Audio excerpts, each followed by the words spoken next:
vida! Mira qué bien se ve.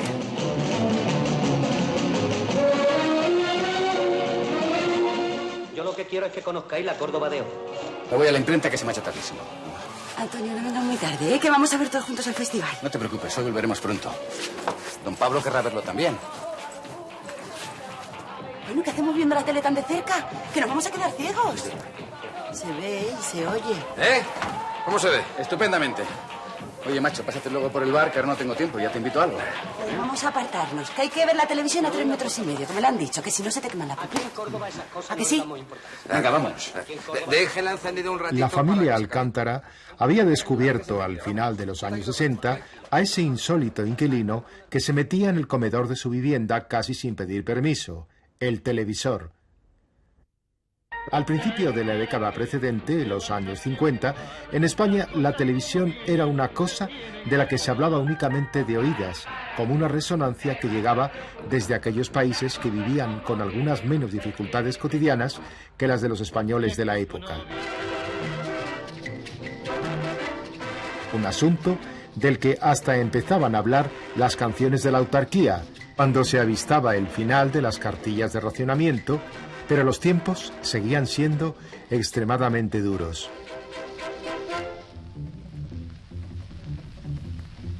La televisión pronto llegará y yo te cantaré y tú me verás. La televisión pronto llegará, yo te cantaré y tú me verás. Vísteme bien, mamá, vísteme bien, que voy a transmitir, que no hace falta tener buena voz, hay que lucir bastante figurín. Las primeras emisiones de televisión se iniciaron en los años anteriores a la Segunda Guerra Mundial. En 1936, cuando en España sonaba el fragor de las bombas unido a los sonidos de los signos de batalla, la BBC lanzaba a las ondas sus primeras emisiones de televisión.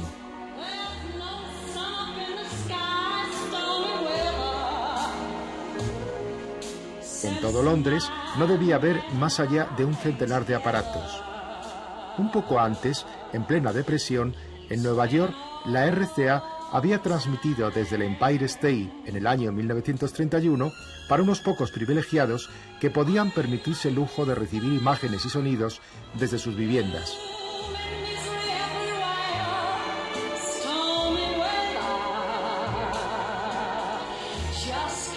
En los años siguientes, de una manera lenta pero continua, se fabricaron aparatos para atender a una demanda que llegó a los 5.000 receptores en el año 1941. Al igual que en Nueva York se utilizaba el Empire State como antena, en París fue la Torre Eiffel la que sirvió para lanzar las primeras señales de televisión en el año 1939.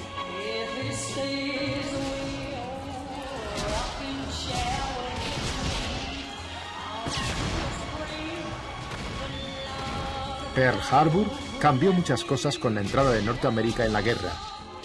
La prioridad de la incipiente industria de las comunicaciones la tenían las necesidades bélicas. Se dejaron de fabricar televisores para hacer radares y antenas detectoras de unidades enemigas. El mundo entró en una terrible conflagración, en Europa y en el este, en el norte de África y en Extremo Oriente. Con los alemanes ocupando París, no había muchas posibilidades para desarrollar los nuevos sistemas de comunicación.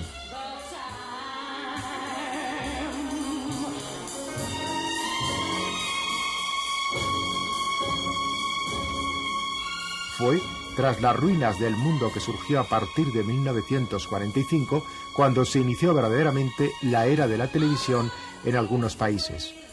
Empezando por Norteamérica, que a finales de los años 40 tenía unos miles de aparatos funcionando y que ya en 1951 logró la proeza de enlazar de este a oeste a través de las imágenes de la pequeña pantalla. Luego, el Reino Unido, Francia y otros países se fueron incorporando al entonces selecto club de estados que ponían en marcha emisiones regulares de televisión.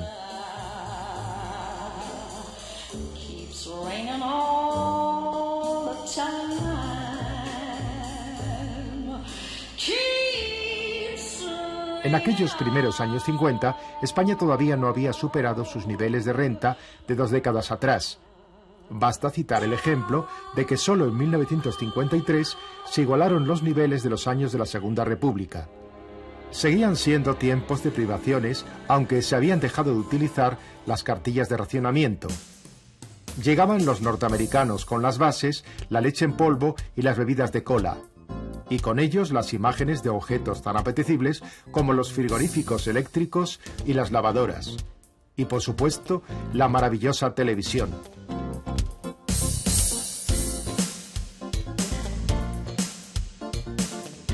Todavía en esa década de los 50, los cines, entonces enormes y casi suntuosos, por comparación con las dificultades cotidianas, registraban grandes llenos y eran, lo mismo que la radio, el espectáculo que permitía la sublimación de una existencia que para muchos no era precisamente grata ni fácil.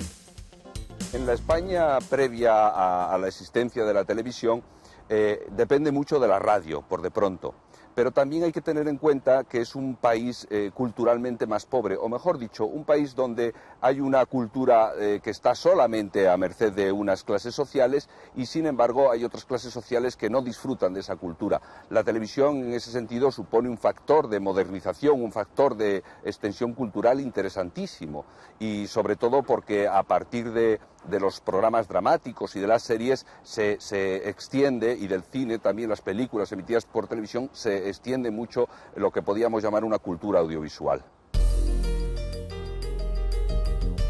La prehistoria de la televisión en España se inició aquí, en el edificio del Círculo de Bellas Artes de Madrid, en el año 1949, con la retransmisión de una corrida de toros desde las Ventas, también ofrecida al Palacio del Pardo para celebrar el santo de Carmen Polo, esposa de Franco. Otras imágenes se transmitieron en esos años, como las de la Gran Vía, que llegaron a algún receptor a disposición de jerarquías del régimen, e incluso misas ofrecidas en las mismas condiciones. Y al parecer, las imágenes no tenían excesiva nitidez ni calidad. La televisión comenzó en España con carácter experimental en noviembre de 1950. El equipo existente en la emisora de Chamartín está compuesto por 2 cámaras de estudio y una iconoscópica para cine. Su radio de visión y audición es de unos 20 kilómetros aproximadamente, y en la actualidad se celebra una emisión semanal de unas 2 horas. Pronto será bisemanal. Las actuaciones en el estudio llegan a través de los aparatos reflectores a escuelas y establecimientos benéficos como el Asilo de San Rafael. Los pequeños enfermitos siguen complacidos el curso de las exhibiciones que diversos artistas realizan en el variado programa.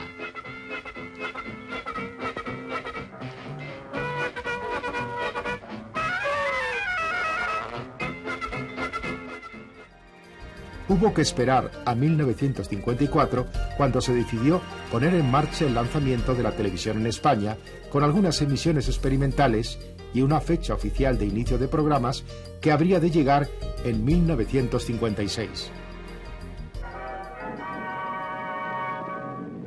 La televisión había llegado con retraso a España, puesto que en Europa ya se emitía en muchos países, e incluso en Iberoamérica varias emisoras hacía años que llevaban abiertas, por no hablar de Norteamérica, con un parque que empezaba a ser respetable. Aquí las primeras emisiones llegaban apenas a un radio de kilómetros muy reducido en torno a la capital de España. Hasta se puede decir que en muchos puntos del territorio español las programaciones no llegaron realmente hasta finales de los años 70, en los que se logró una cobertura prácticamente total en toda España.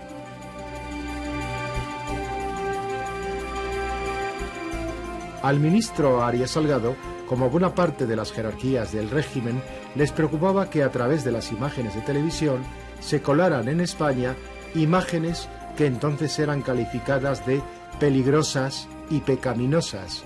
Hoy, sin embargo, tengo que preveniros de un peligro. Con la facilidad de los medios de comunicación, el poder de las ondas, el cine y la televisión, se han dilatado las ventanas de nuestra fortaleza. El libertinaje de las ondas y de la letra impresa vuela por los espacios, y los aires de fuera penetran por nuestras ventanas, viciando la pureza de nuestro ambiente. El veneno del materialismo y de la insatisfacción quieren asomarse a los umbrales de nuestros hogares, precisamente cuando los peligros que al mundo acechan son mayores que nunca. A la velada inaugural de Televisión Española no asistió Franco, pero sí su capellán. Se inaugura oficialmente en Madrid la estación televisora que depende de la Dirección General de Radiodifusión. El transmisor de la imagen y del sonido permitirá la recepción en el círculo de un radio de 50 a 60 kilómetros alrededor de la capital de España. El ministro de Información y Turismo, don Gabriel Arias Salgado, preside el acto inaugural. Los equipos son del tipo más moderno y permitirán también la transmisión de actos deportivos, culturales y artísticos. La televisión en España, dice el ministro en su discurso, será uno de los mejores instrumentos para el perfeccionamiento individual y colectivo. Los programas abarcarán temas para la mujer, para los niños, teatro, cine, actuación de primeras orquestas y atracciones internacionales.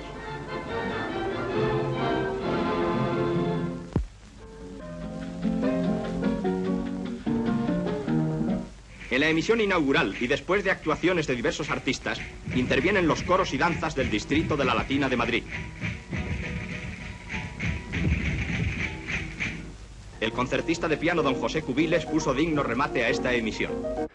Entonces el programa era, bueno, pues fue un programa cortito, me parece que duraba así aproximadamente como 2 horas, una cosa así. Naturalmente no faltaban los coros y danzas de la sección femenina. No podía faltar la bendición del local por el capellán del caudillo que bendijo aquellas instalaciones.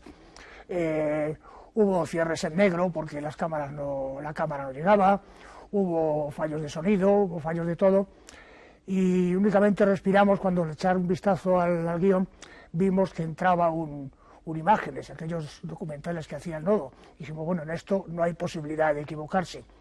Bueno, pues aquel imágenes resultó que estaba en francés. Esto ya es una muestra de lo que fue aquella inauguración.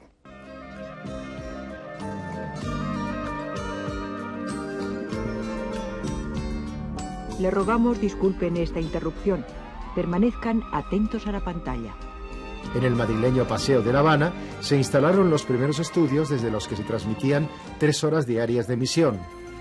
Hubo que esperar hasta 1957 para que se ofreciera por primera vez un partido del Real Madrid.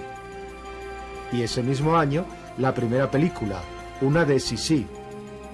Eran tiempos en los que hasta los propios anuncios se hacían en directo, incluidos también muchos dramáticos. Todavía no había llegado la era del vídeo. Los espectadores se sentían tan agradecidos y tan contentos de que hubiera un grupo de personas dispuestas a amenizarles las veladas, que nos llamaban por teléfono, hablaban con nosotros, nos escribían cartas, eran nuestros amigos. Incluso muchos de ellos nos invitaban a merendar y algunas veces íbamos a merendar, porque decíamos, bueno, ¿por qué no vamos a conocer a las personas que son tan amables? La relación con el espectador era una relación íntima y familiar. Y ahora mismo, las personas que trabajábamos entonces en el Paseo de La Habana, creo que todos podemos contar la misma historia. Y es que cuando los antiguos espectadores nos ven o nos oyen, porque además tienen muy buen oído y nos escuchan y dicen, esa es la voz, a pesar de los años la recuerdan, y dicen, usted es fulana de tal. Y entonces, pues, cuánto me acuerdo, qué bien lo pasábamos, cuánto la queremos, y todavía siguen con esa especie de amor familiar que nos tenían entonces. En aquella televisión empezaban a surgir una serie de nombres que en unos pocos años se hicieron muy conocidos entre los sectores sociales con más recursos del país, aquellos que podían adquirir un aparato de televisión, entonces un objeto demasiado costoso para las economías medias.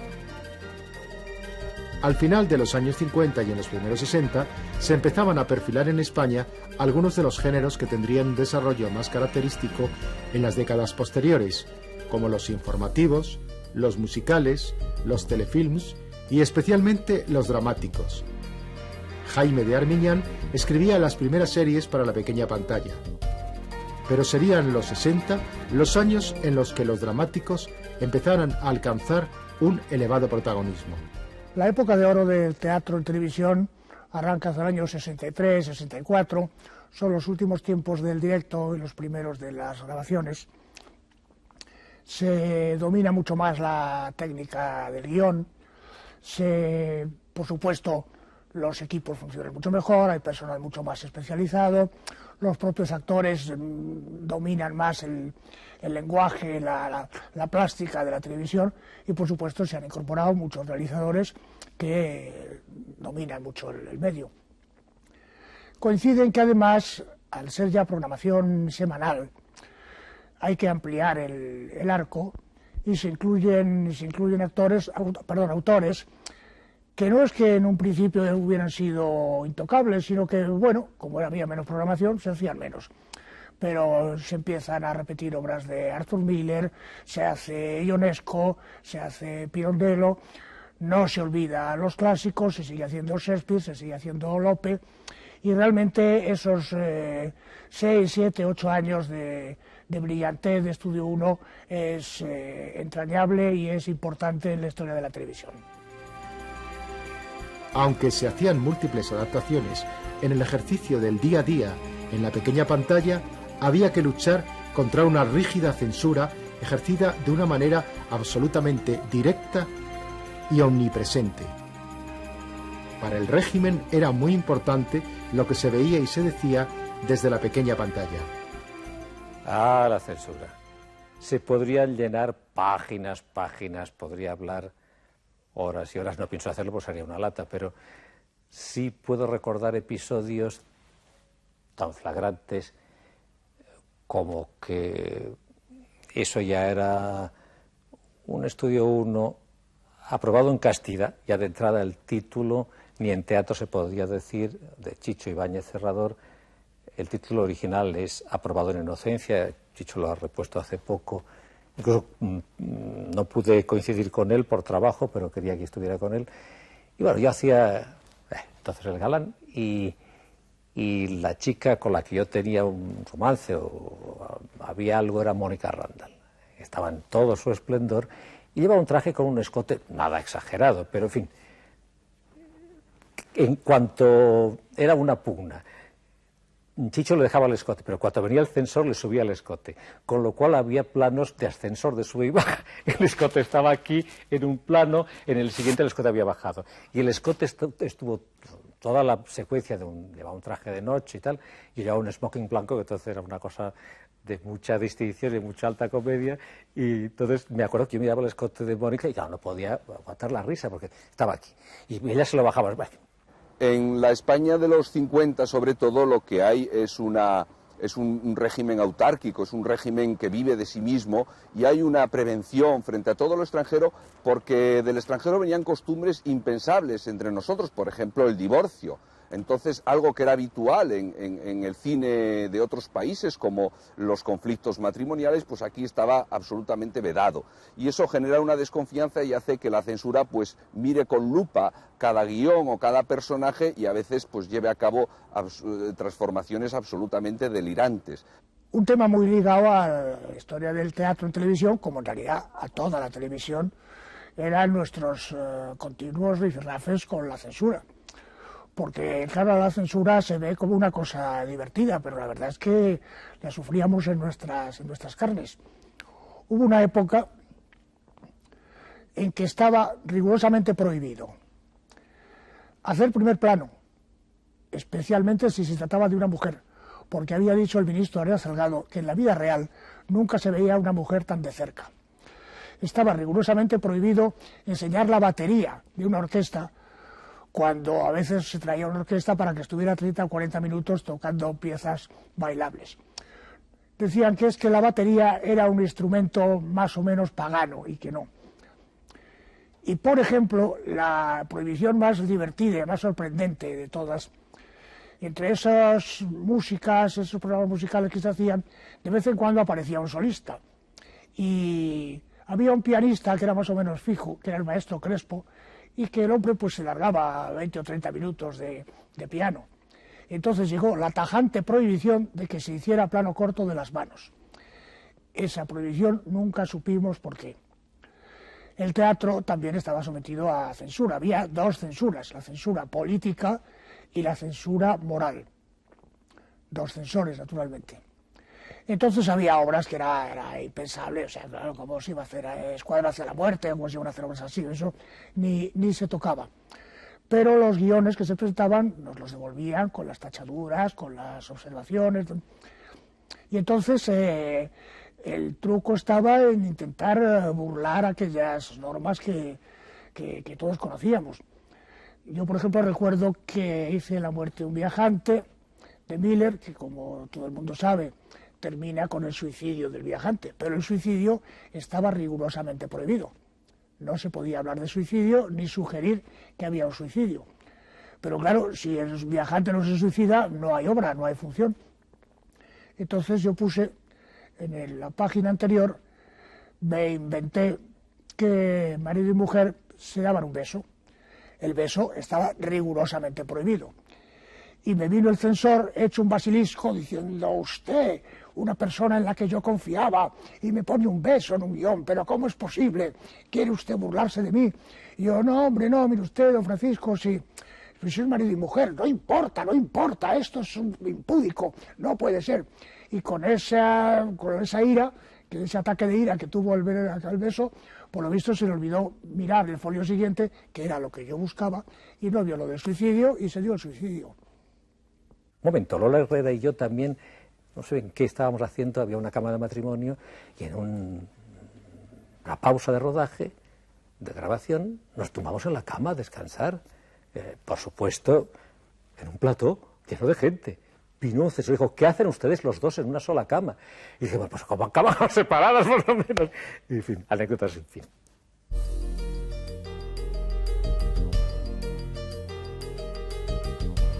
Tuvieron que llegar los últimos años 60 para que la televisión se convirtiera realmente en un fenómeno popular. Este hecho estaba ligado a la mejora en las condiciones de vida y de niveles de consumo de los años 60, con el final del aislamiento de la economía española.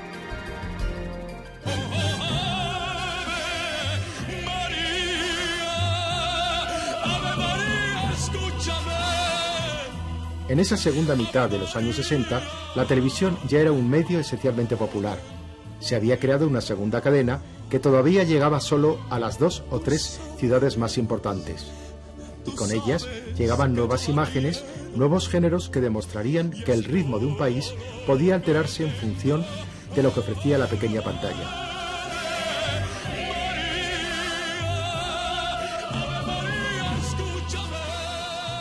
El playback se empezó a aplicar en España a partir de espacios de zarzuela como Teatro Apolo en el año 1959, y especialmente en los programas musicales. Los que aparecían en imagen se limitaban a mover los labios, mientras lo que sonaba era una grabación o un disco.